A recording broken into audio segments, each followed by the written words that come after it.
درد کی شدت سے حارث کا برا حال تھا اور اس کے لیے مزید چلنا محال ہو چکا تھا۔ حالات مختلف ہوتے تو وہ ضرور سیڑھیوں پر ہی بیٹھ جاتا، مگر دیو ہیکل سائے نے اس کے حواس پر خوف کی پوری چادر مسلط کر رہی تھی، اس لیے لڑکھڑاتے ہوئے قدموں کے ساتھ ریلنگ کا سہارا لیتے ہوئے حارث نیچے اترتا رہا۔ چھٹی منزل پر پہنچتے ہی حارث حیران ہوا کہ یہاں مکمل اندھیرا اور سناٹا چھایا ہوا ہے۔ وقت کم تھا، اس لیے حارث جلد ہی یہ منزل بھی عبور کرنا چاہتا تھا۔ اپنے اس خیال کو عملی جامہ پہنانے کے بابت وہ سوچ ہی رہا تھا کہ منزل میں آہستہ آہستہ روشنی بڑھنے لگی۔ دھیمی روشنی میں جو منظر حارث کے سامنے تھا وہ حیران کن تھا۔ اس کے سامنے کئی نوجوان عورتیں باریک سے شب خوابی کے لباس میں دھیمے انداز میں لہلاتی ہوئی یہاں سے وہاں اور جا رہی تھیں۔ ان کی مترنم آوازیں اور کھلکھلاتی ہوئی ہنسی کی آواز نے حارث کی ذہنی بے چینی اور جسمانی تکلیف کے اثرات چند لمحوں میں زائل کر دیے۔ وہ کسی سحر زدہ کی طرح چلتا ہوا ان لڑکیوں کے پاس پہنچ گیا۔ عجیب روشنی تھی پوری منزل کی۔ ان لڑکیوں کے بدن ان کے باریک سفید لباس سے صاف ظاہر ہو رہے تھے، مگر ان کے چہرے اب بھی اندھیرے میں ڈوبے ہوئے تھے۔ حارث ان کے لچکتے بدن کی تاب نہ لا سکا اور آگے بڑھ کر ایک دوشیزہ کو اپنے بازوؤں میں بھر لیا اور پے در پے اس کو بوسے دینے لگا، مگر دفعتاً اسے رکنا پڑا کیونکہ اس کے ہونٹوں پر کچھ چپچپاہٹ سی محسوس ہوئی تھی۔ اب تمام دوشیزائیں حارث کے ارد گرد رقص کر رہی تھیں جبکہ حارث اپنے ہونٹ پونچھ رہا تھا۔ اگلے ہی لمحے منزل میں روشنی بڑھنے لگی اور ان حسین دوشیزاؤں کے چہرے ظاہر ہونے لگے۔ ان کے چہرے دیکھتے ہی حارث کی چیخ نکل گئی۔ ان کے چہرے بنا کھال کے تھے، آنکھیں بنا پلکوں کے گیندوں کی مانند چکرا رہی تھیں، ناک کی جگہ گہرے سوراخ تھے جن سے خون رس رہا تھا، ہونٹ نہ ہونے کے باعث سرخ و سفید دانت بڑے بھیانک دکھتے تھے جبکہ گال بنا کھال کے لوتھڑوں کی مانند جھول رہے تھے۔ اچانک ان بدنما چہروں والی دوشیزاؤں نے تالیاں پیٹ کر حارث کے قریب اپنے چہرے کیے تو ان کی لمبی زبانیں ان کے کریہا چہروں سے باہر لپکنے لگیں اور ایسے اوپر نیچے ہونے لگیں جیسے وہ حارث کا ذائقہ چکھنے کی کوشش کر رہی ہوں۔ حارث نے دھاڑ ماری اور ان چڑیلوں کو دھکا دے کر اپنے لیے راستہ بنایا، سیڑھیوں کی جانب دوڑ لگائی۔ ان خوفناک چہروں والی چڑیلوں کی زبانیں کئی فٹ تک لمبی ہوتی ہوئی حارث کا پیچھا کر رہی تھیں، جبکہ حارث دل ہی دل میں ہر دعا دہراتا ہوا وہاں سے بھاگنے میں لگا ہوا تھا۔ بھاگتے بھاگتے اوپری منزل پر نظر گئی تو وہی دیو قامت سایہ سیڑھیاں اترنے کے لیے پلٹ رہا تھا۔ حارث فوراً نچلے فلور کی سیڑھیوں پر پہنچا تو مترنم آوازیں کریہا کہکوں میں تبدیل ہو گئیں جن سے حارث کے کان کسی انڈے کے چھلکے کی مانند پھٹنے لگے اور اس کے کانوں سے خون بہنے لگا۔ وہ بنا رکے سیڑھیاں طے کرنے لگا اور 5ویں منزل پر پہنچ گیا، مگر یہاں ایک اور مصیبت اس کا انتظار کر رہی تھی۔ یہ پوری منزل کسی بھٹی سے بھی زیادہ دہک رہی تھی اور اس کے فرش پر سینکڑوں ڈگری سیلسیس کا لاوا حارث کا منتظر تھا۔ حارث کا جسم پسینے سے شرابور ہو چکا تھا، مگر ایک اور انجان خطرہ اس کی جانب بڑھ رہا تھا اور وہ تھا دیو قامت سایہ۔ حارث کو اور کچھ نہ سوچی تو اس نے اپنا بیگ اس لاوے پر پھینک دیا اور چھلانگ لگا کر اس بیگ پر کھڑا ہو گیا۔ لمحے بھر میں بیگ نے آگ پکڑ لی اور خون سے لت پت اس کی پنڈلیاں جھلسنے لگیں۔ اس کی پنڈلیوں کے جلنے سے گوشت کی جو بو ماحول میں پھیلنے لگی اور اگلے ہی لمحے لاوے سے بھیانک مخلوقات اپنے آپ کو اٹھانے لگیں۔ حارث کے پاس اور کوئی چانس نہیں تھا سوائے اس کے کہ وہ نچلی منزل کی جانب چھلانگ لگا دے، اور پھر اس نے ایسا ہی کیا اور لمحہ ضائع کیے بنا پلٹ کر نیچے جانے والی سیڑھیوں پر کود پڑا۔ اس کے جوتوں کے تلوے گرمی کی شدت سے پگھل رہے تھے جن کے باعث اس کے پیروں کے تلوے بھی جلن کی وجہ سے حارث کو اور بھی تکلیف دے رہے تھے، لیکن حارث اب ہمت نہیں ہارنا چاہتا تھا، اس لیے گرمی سے پگھل رہے جوتوں سمیت نیچے کی جانب دوڑنے لگا۔ دوڑتے دوڑتے اس نے پلٹ کر دیکھا تو وہی دیو قامت آدمی سیاہی میں ڈوبا ہوا تھا اور گرم لاوا اپنے اوپر ایسے گرا رہا تھا جیسے یہ اس کی روز کی روٹین ہو۔ حارث نے ایک جرجری سی لی اور مزید سیڑھیاں طے کرنے لگا۔ اگلے ہی لمحے حارث کا سامنا ایک اور مصیبت سے ہوا۔ یہ چوتھا فلور تھا اور اب اس کے سامنے فلور پر ان گنت سانپ اور مگر مچھ آپس میں گتھم گتھا تھے۔ کبھی اژدے کی پھنکار تو کبھی مگر مچھوں کی گراہٹیں بڑی ہولناک لگتی تھیں۔ حارث نے جیسے ہی اپنا قدم فلور پر رکھا تو تمام سانپوں اور مگر مچھوں کی ہولناک آوازیں حارث کو اور بھی ڈرانے لگیں۔ ان 15 سے 20 فٹ لمبے جانوروں کا دھیان حارث پر ہی ہو گیا اور پھر تیزی سے حارث کی جانب بڑھنے لگے۔ حارث اس خوف و دہشت بھرے منظر سے گھبرانے کے بجائے ہمت باندھ کر کھڑا ہو گیا۔ اس کے دائیں جانب سے نیچے جا رہی سیڑھیاں تھیں جو اسے 3 قدم کے فاصلے پر تھیں، مگر ان 3 قدموں کے بیچ میں ایک 15 فٹ لمبا سیاہ ناگ تھا جو اپنا پھن پھیلا کر حارث پر حملے کے لیے تیار تھا۔ اگلے ہی لمحے حارث کو آئیڈیا آیا اور اس نے اپنی پتلون کی بیلٹ نکال کر تمام جانوروں کے بیچ پھینک دی۔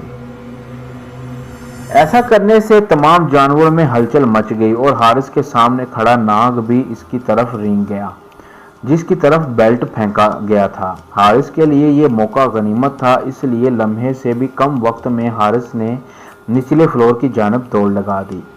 حارث بنا رکے اندھا دھند سیڑھیاں پھلانگ رہا تھا۔ اسے پتہ ہی نہ چلا کہ کب اس کا پیر پھسلا اور پھر وہ پھسلتا ہوا کئی فٹ نیچے آ گیا۔ جیسے ہی اس کا جسم پھسلنا بند ہوا، اس کے جسم نے تکلیف کی لہر دوڑنے لگی۔ اس کی پنڈلیوں کا درد واپس آ چکا تھا، کمر پر شدید خراشیں تھیں اور دماغ کسی تازی دیگ کی طرح ابل رہا تھا اور آنکھوں کے آگے اندھیرا چھایا ہوا تھا۔ اس نے اٹھنے کی کوشش کی مگر درد کی شدت سے اس کے منہ سے کراہ نکلی گئی۔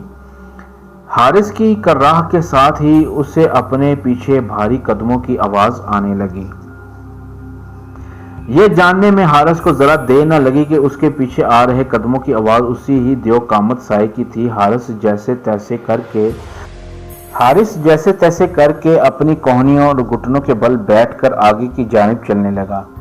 چند لمحوں میں اس سے سامنے روشنی نظر آنے لگی اور پھر روشنی کے ساتھ ساتھ سیڑھیوں اور سیڑھیوں کے آگے گراؤنڈ فلور نظر آنے لگا جہاں کا ریسیپشن اب بھی خالی تھا۔ پھسلنے کے بعد حارث تیسری منزل سے سیدھا دوسری منزل کے اختتام پر آ چکا تھا۔ حارث نے اپنی رفتار بڑھا دی جبکہ دیو قامت مخلوق عین اس کے سر پر آن پہنچی۔ حارث نے ہمت نہ ہاری اور سیڑھیوں سے گھٹنوں کے بل اترنے لگا۔ چند لمحوں میں وہ گراؤنڈ فلور پر تھا اور اس کے سامنے ایک باوردی چوکیدار پنجوں کے بل بیٹھا اس سے پوچھ رہا تھا کہ وہ کون ہے اور یہاں کیا کر رہا ہے۔ اسے پہلے حارث اسے کوئی جواب دیتا، سیڑھیوں پر موجود اس کے پیروں پر ایک پلچے جتنا بڑا ہاتھ اس کی پنڈلی پر پڑا اور پھر اس کی گرفت مضبوط ہوتی چلی گئی۔ ساتھ ہی ساتھ وہ ہاتھ اسے واپس اوپر کھینچ رہا تھا۔ حارث نے پورا زور لگایا اور اپنی ٹانگ چھڑانے کی بھرپور کوشش کرتا رہا مگر گرفت مضبوط تھی اور کھینچنے والا طاقتور۔ دفعتاً اس گرفت نے حارث کو کھینچا اور حارث ایک چیخ کے ساتھ سیڑھیوں کے اندھیرے میں گم ہو گیا، جس کے بعد اس کی آنکھوں کے آگے اندھیرا چھا گیا۔ حارث کو ہوش آیا تو خود کو ایک بستر پر پایا۔ اس کے سامنے ایک عورت تھی جبکہ عورت کے ساتھ ایک ہی مرد کھڑا تھا۔ عورت افسردہ تھی اور رو رہی تھی جبکہ مرد اس عورت سے کچھ کہہ رہا تھا۔ کچھ ہی دیر میں حارث کو احساس ہو گیا کہ وہ عورت اس کی بیوی ہے جو اس وقت اپنی عمر سے کئی سال بڑی لگ رہی ہے اور وہ مردہ حارث کا حالت کا سالہ ہے جس کا نام ارسلان ہے۔ حارث اس وقت کسی ہسپتال کے بستر پر تھا اور یہ ایک بڑا وارڈ تھا جہاں مختلف مریض اپنے اپنے بستروں پر تھے۔ حارث کی بیوی اس کے پاس آئی اور پھر سے رونے لگی۔ حارث صرف اپنے سامنے ہی کے مناظر دیکھ رہا تھا جبکہ آوازیں بھی کافی دور سے آتی ہوئی محسوس ہو رہی تھیں۔ حارث کا دماغ جاگ رہا تھا مگر جسم بالکل مفلوج تھا۔